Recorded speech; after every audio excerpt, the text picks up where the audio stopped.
All right, everybody. So I was out in the field the other day, a couple days ago, 3 days ago, anyway, a few days ago. This COVID thing is making everything either seem a little bit shorter or a little bit longer, depending on the day. Anyway, I was out there and I came across a cairn.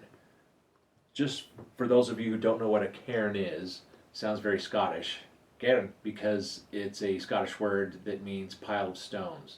So cairn terriers, they were little dogs that ran around with a pile of stones, hunting little animals therein.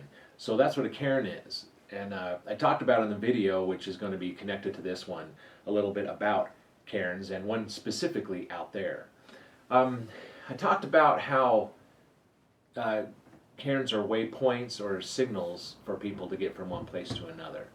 I didn't really elaborate on the metaphor behind that, so that's what I wanted to do in this little video. So if you are a parent or a field staff, like in my business in wilderness therapy, field staff are the ones that are on the front lines, so to speak. They're the line staff that are out there with the children all the time. I was one of those for a long time. In residential therapy, they call them line staff. So if you're a line staff or a parent or a coach or a teacher, just somebody who works with younger people in a teaching capacity, or I guess in any capacity, um, you're sort of a cairn for them or a series of cairns. Um, I saw the other day a quote on the internet somewhere, the effect of which was somebody saying, as a teacher, I want to do all of these other things: lead, show, help people grow. In my opinion, if you're a teacher or a parent and that is not one of your goals, you're not a very good teacher. You know, if your goal as a teacher is to, if you're an algebra teacher and your goal is to teach algebra, well, yay for algebra, I guess, but it doesn't mean you're necessarily a good teacher. So I think if a person works with young people, they need to, among other things, be this this idea of a cairn. How are you helping a young person find the way? And what's the way? Well, that's a bigger subject as well, but how are you helping them find the way to themselves? How are you helping them find the way to be happier? How are you helping them find the way to contribute to society better and more powerfully, perhaps in the context of algebra, if you're an algebra teacher?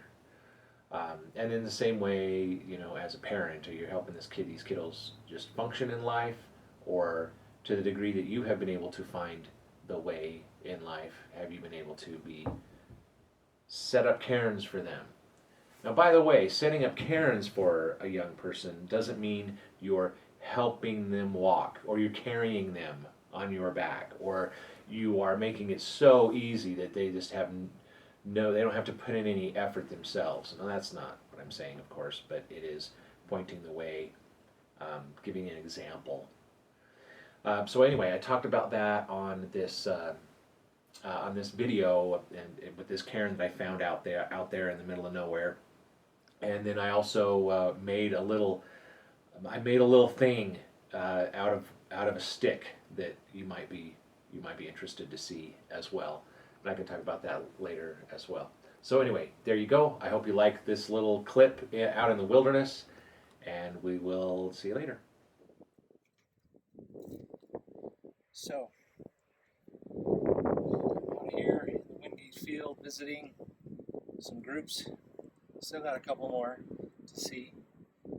Kind of on my way out to see the last of a few groups. As I was driving along, I was thinking, I want to record something or make a video of some kind, but I don't know what to make a video about.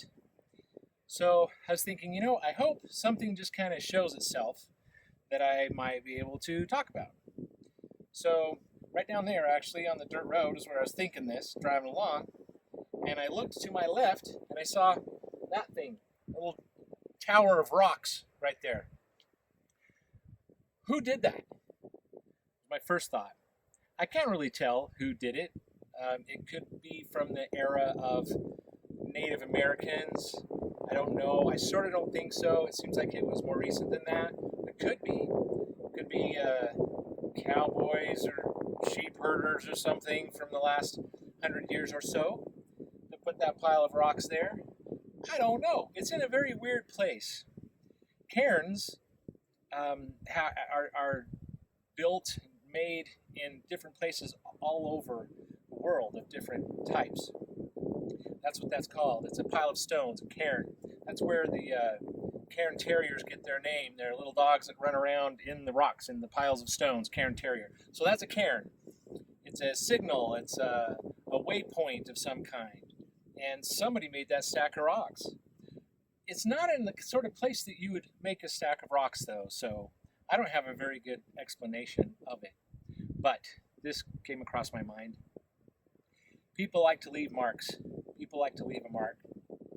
People like to express themselves. People like to show that they were here and that there was a time when they mattered. And they want to just kind of make a symbol of that, make a marking of that. That's my opinion. You know, there's petroglyphs all over, petroglyphs and pictographs all over the Southwest and other parts of the world. I think it's the same story there. People want to make a mark. We know how important self-expression is these days. There's a lot of therapies developed around this idea of self-expression. A lot of art therapies, for example. Journaling would be another one. Why do we need to self-express? Why do we need to do these things? Somebody needed to. Maybe that was their motivation. I have made this thing. Here I was. Maybe if somebody comes by later, they'll notice something that I did. Pretty cool. So, anyway, those are my meanderings of thought, if you will, about this pile of rocks up here. I have made little piles of rocks for symbols as well. When I started early on as a field staff, we didn't have very good communication devices, so sometimes we had to build cairns. And so we build them here and there across the Southwest, with the Caucasian people that have figured out how to hike from one canyon to another. They will often leave cairns as well to kind of show how to get up out of one canyon, back down into the other. So it happens a lot. When I was in Arizona years and years ago, I was hiking between a couple groups, and I came across a cairn like this, but huge. It's about the size of this whole rock formation here, but about 10 feet tall or more. And it also was in a really odd place, but it was in a strategic place, I guess. If you were trying to get from one major part of the land over to another, it was kind of across a saddle, like a pass.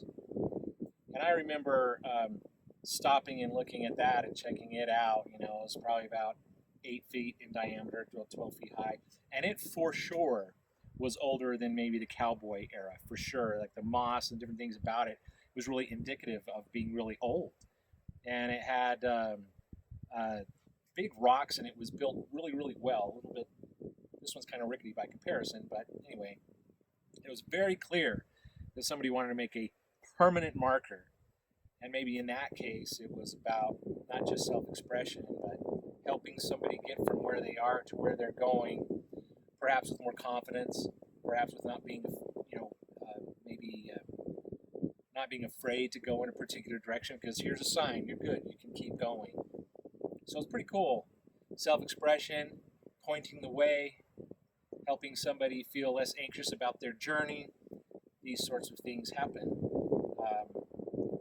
when human beings seek to reach out to other human beings, even across time, long after they know they're going to be gone. It's pretty cool. And so I'm glad I noticed this pile of rocks. I've been in this field for 10 years and I hadn't noticed it yet. Here is another little self-expression, a little split twig animal. I'll talk a little bit more about those probably some other time, but right now I'm just going to put it on top of that pile of rocks.